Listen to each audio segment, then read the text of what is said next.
Alright, what up YouTube? Hey to here, bring you guys in the commentary. And I'm here to talk about the NBA trade deadline that finally ended today. Today is March 15th, 2012. And like I said, the NBA trade deadline just ended. And you know what? I'm going to start off with the biggest news that came out of today, which is Dwight Howard will extend his contract. He will pick up his player option. And he is signed through the 2012-2013 season with the Orlando Magic. Honestly, all this really means, in my opinion, is that for sure, Dwight Howard's obviously going to stay with the Magic, try to win a championship this year, which probably isn't going to happen. So, he'll lose in the playoffs, he'll get knocked out. And you know what? I got a feeling that this whole season, the whole trade thing is going to start up again next year. So, I think it was just a way for him to make sure that, he tries to win a championship this year. And if he doesn't, he's going to just, I think, in my opinion, he's probably going to ask for a trade in the middle of the offseason. He's probably going to, try to ask for a trade, get something done during draft day so him and Deron Williams can, pair up or something. But you know what? Whatever, I hope Dwight's happy. I'm pretty sure these Orlando Magic fans are happy because you have to be. You keep your superstar for at least one more season. So we're going to have to see where that ends up. Another big move was Golden State sending Monta Ellis to Milwaukee in exchange for Andrew Bogut and Steven Jackson. It's a nice move for Golden State because they get Andrew Bogut. They also went ahead and traded Steven Jackson to San Antonio in exchange for Richard Jefferson. So it's a nice move for Golden State, in my opinion. They get a lot. I'm not sure about it being a good move for Milwaukee because, I don't think that makes them a contender in the East because Monta Ellis and Brandon Jennings, they're decent players, but they're not going to really make a huge push. Obviously, anything's possible. I'm not really sure they're going to accomplish anything. Obviously, Monta Ellis wanted out of Golden State, so they went ahead and moved him. And Golden State got some decent pieces. They went ahead and got Andrew Bogut, and now they got Richard Jefferson, a true professional. So those are some nice moves by Golden State, and maybe it's a nice move for Milwaukee as well. Maybe they could make a push, but I really doubt it. Another huge deal for the Los Angeles Lakers was that they finally got a point guard. They got Ramon Sessions from the Cleveland Cavaliers. The Lakers got Ramon Sessions and Christian Eyenga in exchange for Luke Walton and a first-round pick, which is top 14 protected in the 2012 NBA draft. In my opinion, I think the Lakers did a hell of a job, in my opinion, because they finally fixed a huge hole they had was guard play. Derek Fisher is not a starting point guard in the NBA anymore.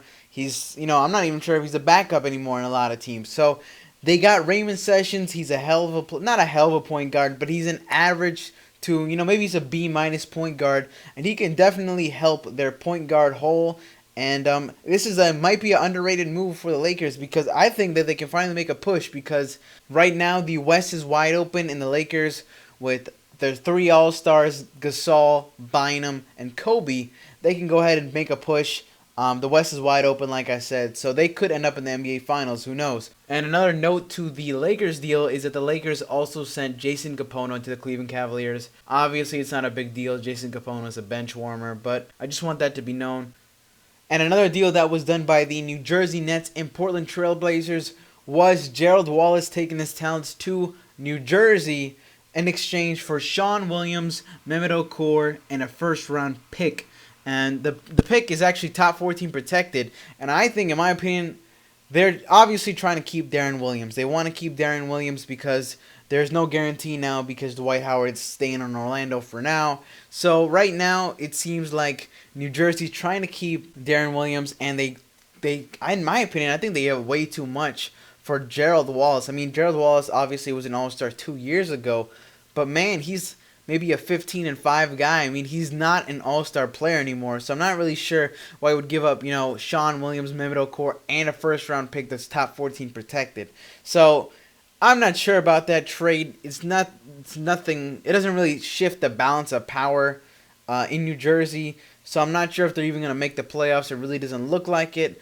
We'll see what ends up with Deron Williams. Right now, it seems like he will end up in Dallas, joining Dirk Nowitzki, and that's that. So anyways, another deal that was done it's a minor deal. The Raptors and the Indiana Pacers make a trade in which Leandro Barbosa takes his talents to Indiana in exchange for a second-round pick. It's a deal. I think it obviously makes Indiana better. Not sure how much better. Not sure if it makes them a contender. So I'm not really going to go over that.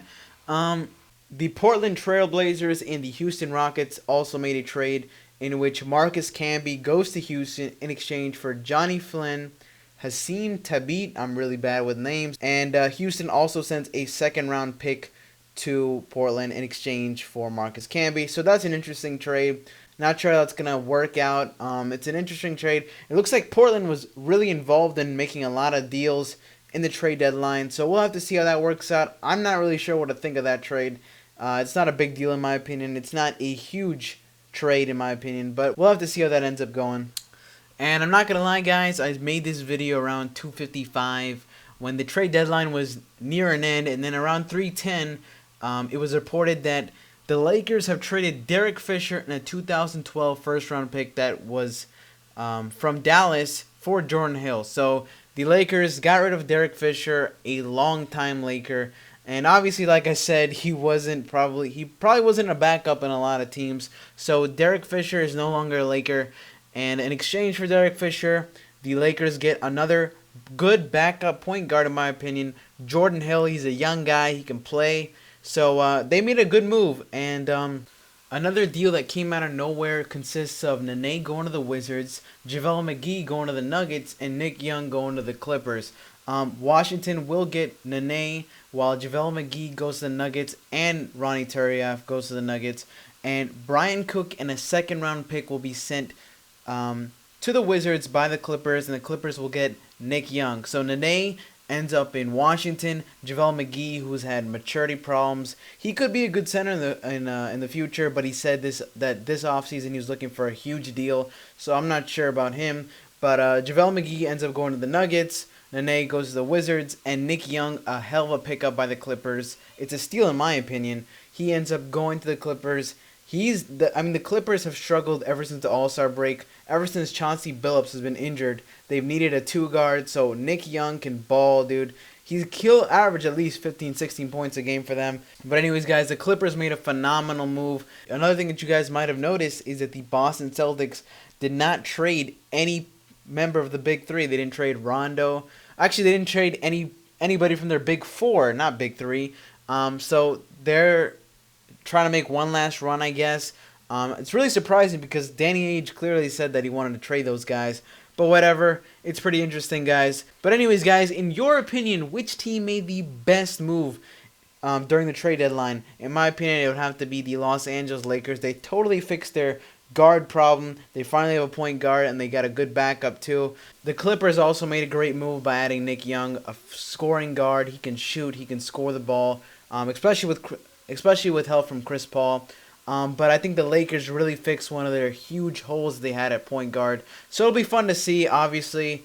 The Lakers could be contenders. The Clippers could definitely be contenders with Nick Young. Obviously, they were contenders beforehand. But you guys get the idea. But anyways, guys, hope you guys enjoyed this commentary. Let me know what you guys think about the trades. Again, check me out on Twitter. Follow me on there. But anyways, guys, Hater here, signing out.